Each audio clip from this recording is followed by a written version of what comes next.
ఆరోగ్యాభిలాషులందరికీ నా హృదయపూర్వక నమస్కారములు. పేరెంట్స్ అందరికీ ఒక విజ్ఞప్తి చేస్తూ ఈరోజు మీ ఇంట్లో ఉండే టీనేజ్ పిల్లల భవిష్యత్తు గురించి మీరు ఒక మంచి ఆలోచన చేసి ఆహారపు అలవాట్లను మార్చుకోవాలని ఒక ముఖ్యమైన విషయాన్ని వాళ్ళకి తెలియజేయబోతున్నాను. ఈ టీనేజ్ పిల్లలు కూడా ఎవరన్నా ఇట్లాంటివి వింటే మిమ్మల్ని మీరు కంట్రోల్ చేసుకోవటానికి ఈ వాస్తవం మీకు అవసరం. వాళ్ళు కూడా వింటే బాగుంటుంది. భారతదేశంలో ICMR వారు, భారత పరిశోధన సంస్థ వారు 2024లో విడుదల చేసిన లెక్కల ప్రకారం 100కు 10% మంది పిల్లలు, అంటే 5 నుంచి 19 లోపు వయసు ఉండే పిల్లలకి షుగర్ వ్యాధి బార్డర్లోకి వచ్చేసిందట. 100కు 10 మంది పిల్లలకి. HbA1c అని 3 నెలలు రక్తంలో చక్కెర స్థాయిలో టెస్ట్ చూస్తాం కదండి, అది 100కు 10% మంది పిల్లలకి ఎలివేట్ అయింది, ఉండవలసిన దానికంటే ఎక్కువైంది. అంటే షుగర్ వచ్చే అవకాశాలు పెరిగిపోయినాయి అని. ఇంత స్థితిలో 100కు 10 మంది పిల్లలకి షుగర్ బార్డర్లోకి వచ్చేసిందంటే పేరెంట్స్ ఎంత ఆలోచించాలి మీ బిడ్డకి షుగర్ రాకుండా మీరు. మరి దీనికి మనం తినే ఫుడ్కి సంబంధం డైరెక్ట్గా ఉంది. ప్రపంచ దేశాల్లో చూస్తే పిల్లలకు ఒబిసిటీ ఎక్కువైపోతున్నది.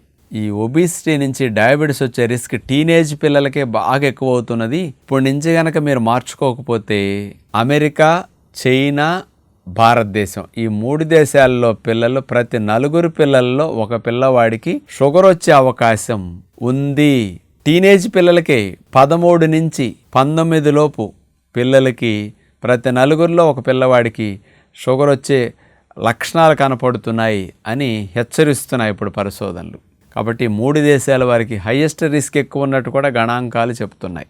మరి అలాంటి లిస్ట్లో మీ పిల్లలు ఎంటర్ అవ్వకుండా ఉండాలంటే, పిల్లలకి మరి డయాబెటీస్ రాకుండా, ఒబిసిటీ రాకుండా ఉండాలంటే ఏం చెయ్యాలి ప్రివెంటివ్గా అనేది ఇక్కడ పరిశోధన చేసి మరీ వివరించిన వారు అమెరికా దేశం వారు. Children's hospital of Los Angeles వారు, సదరన్ కాలిఫోర్నియా యూనివర్సిటీ వారు సంయుక్తంగా కలిసి 100 మంది టీనేజ్ పిల్లల్ని, షుగర్ వచ్చిన వారిని తీసుకున్నారు. 13 సంవత్సరాల నుంచి 19 సంవత్సరాల వయసులోపు ఉన్న పిల్లలు, షుగర్ వచ్చిన పిల్లల్ని తీసుకుని 100 మందిని 2 బృందాలుగా విడగొట్టారు. అంటే 2 గ్రూపులుగా, 50 మంది ఒక గ్రూపు, 50 మంది మరొక గ్రూపుగా. వీళ్ళల్లో ఒక బృందానికి 50 మంది పిల్లలకి ఎలాంటి తిండి పెట్టారంటే, నీకు ఏది కావాలంటే తిను, నువ్వు ఎప్పుడు కావాలంటే అప్పుడు తిను అని చెప్పేశారు. మామూలుగా పిల్లలు ఎవరికైనా ఎట్లా ఇష్టం ఉంటుంది, నా ఇష్టం వస్తే షుగరు అని. జబ్బులు, షుగర్ వల్ల వచ్చే ఇబ్బందులు ఇవన్నీ పిల్లలకి తెలియదు కదా, ఆ ఏజ్లో పెద్ద ఏమీ అనిపించదు. నాకు బాగానే ఉంది కదా అనుకుని ఇష్టం వచ్చినట్టు తినేస్తూ ఉంటారు, కంట్రోల్ చేసుకోలేరు పాపం. అలా 50 మంది పిల్లలకి వాళ్ళకి కావలసినంత తినేయమన్నారు. రెండవ గ్రూప్ 50 మంది పిల్లలకి కంట్రోల్డ్గా డైట్ ఇచ్చారు. ఎట్లా? ఇంటర్మిటెంట్ ఫాస్టింగ్ చేయించారు. అంటే సత్యనారాయణ రాజు ఎప్పుడు చెప్తుంటారు కదా, ఇంటర్మిటెంట్ ఫాస్టింగ్ అని. ఏది తిన్నా 8 అవర్స్ లోపే తినాలి. మార్నింగ్ 10 to ఈవినింగ్ 6 లోపు. పిల్లలు మార్నింగ్ 8:30, 9కి వెళ్తారనుకోండి, అప్పటి నుంచి 6 లోపే తినేయాలి, అయితే 5 లోపే తినేయాలి. 8 అవర్సే. 8 అవర్స్ లోపు తినాలి. 2 సార్లు కానీ, పిల్లలు కావాలంటే 3 సార్లు కానీ. 16 గంటలు నోటికి తాళం వేసేయాలి. ఇలా ఇంకో 50 మందికి పెట్టారు ఫుడ్. 8 అవర్స్ లోపు పెట్టి 16 గంటలు నోటికి తాళం వేయించేశారు. ఎవరికైతే ఇంటర్మిటెంట్ ఫాస్టింగ్ చేశారో అలాంటి పిల్లలందరికీ షుగర్ కంట్రోల్ అయిపోయింది. ఒబిసిటీ కూడా తగ్గింది. BMI కూడా తగ్గిపోయింది 50 మంది పిల్లలకి. ఇంకో 50 మంది పిల్లలు ఎక్కువ సార్లు తిన్నారు. పొద్దున్న సాయంకాలం దాకా 15 గంటలు, 14 గంటలు తింటుంటారు కదా, అలా తిన్న వాళ్ళకి BMI ఇంకా పెరిగిపోయింది, షుగర్ ఇంకా కంట్రోల్ లేకుండా పెరిగిపోతున్నది. అందుకని ఇంటర్మిటెంట్ ఫాస్టింగ్ అనేది బెస్ట్ సొల్యూషన్ అని, పిల్లలకు కూడా, టీనేజ్ పిల్లలకి ఇది మంచిదని 2 యూనివర్సిటీల వారు సంయుక్తంగా కలిపి చేసిన పరిశోధనలు ఇలా రుజువు చేశాయి. మీరందరూ ఒక్కసారి పేరెంట్స్ ఆలోచించాలి. నేను ఇన్నాళ్ళు ఏం చెప్పానో మీకు గుర్తుండి ఉంటుంది కొంతమందికి, రెగ్యులర్గా నా వీడియో చూసేవారికి. 20 సంవత్సరాల లోపు ఉండే పిల్లలకి రోజుకి 3 సార్లు ఆహారం పెట్టండి, ఉదయము, మధ్యాహ్నం, సాయంకాలము. 20 ఏళ్ళు పైబడిన పెద్దలు ఎవరైనా సరే రోజుకు 2 సార్లు తింటాం ఉత్తమని నేను చెప్పేవాడిని. కానీ మన ఇంట్లో ఏ పిల్లలకైతే ఒబిసిటీ ఉంటున్నదో, ఏ పిల్లలకైతే షుగర్ వచ్చే రిస్క్లు ఎక్కువ ఉంటున్నాయి, షుగర్ టెస్టులు చేయించండి. 5-6 ఏళ్ల వయసు పిల్లల నుంచి సంవత్సరానికి 3 సార్లు అన్నా షుగర్ టెస్టులు చేయించాలి మీరు తప్పదిక. కంపల్సరీ నేను అన్నందుకు ఇప్పుడైనా వెళ్ళి చెకప్ చేయించుకోండి. షుగర్ బార్డర్లో ఉంటున్నదా, 3 months టెస్ట్ HbA1c కానీ, ఫాస్టింగ్ షుగర్ ఇట్లాంటివి చూసుకుని ఉంది అంటే అలాంటి పిల్లలకి ఏ పిల్లలకైతే హెరిడిటరీ ఎఫెక్ట్స్ ఉండే అవకాశాలు ఉన్నాయి, అంటే పేరెంట్స్లో ఇద్దరికీ షుగర్ ఉందా, కంపల్సరీ హెరిడిటరీ ఎఫెక్ట్ ఎక్కువ ఉంటుంది. ఫ్యామిలీలో ఎక్కువ మంది షుగర్ పేషెంట్స్ ఉన్నారా, అలాంటి పిల్లలకి షుగర్ టెస్టులు చేయించి 20 ఏళ్ళు పైబడకపోయినా మీ పిల్లలు టీనేజ్ ఏజ్లో ఉన్న 13 ఏళ్ళ నుంచి 19 పిల్లలకి ఇక్కడి నుంచి కూడా వాళ్ళ ఎదుగుదలకు ఇబ్బంది లేకుండా 8 అవర్స్ లోపే తిండి ప్లాన్ చేయండి.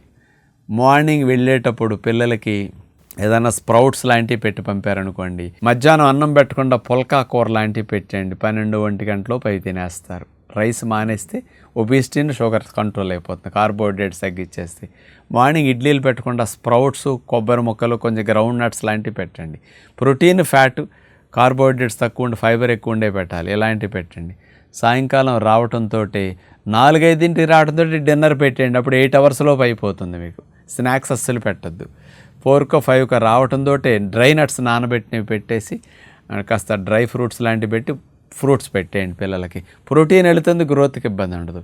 8 అవర్స్ లోపు పిల్లలకి ఆహారం ఇచ్చేసేసి 16 గంటలకి గేట్ క్లోజ్, ఏమీ తినొద్దని అలవాటు చేసేయండి పిల్లలకి. ఇక డయాబెటీస్ రాదు, ఒబిసిటీ రాదు, ఉన్నా తగ్గిపోతుంది, హార్మోన్ ఇన్బ్యాలెన్స్ సమస్యలన్నీ పూర్తిగా సెట్ అవుతాయి. నేను ఇంతకాలం పెద్ద వయసు వారిని ఇంటర్మీడియట్ ఫాస్టింగ్ చేయమనేవాడిని.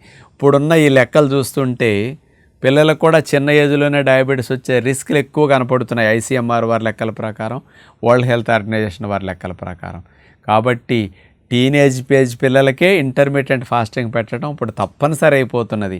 జీవనశైలి మన అలవాట్లు పూర్తిగా మారిపోవటం వల్ల పిల్లల్ని ఆ ఏజ్లో కంట్రోల్ చేయమంటే చేయరు, వాళ్ళకి కావాల్సినవి తినేస్తుంటారు, అన్నమన అయ్యని, బ్రెడ్లను, స్వీట్లను.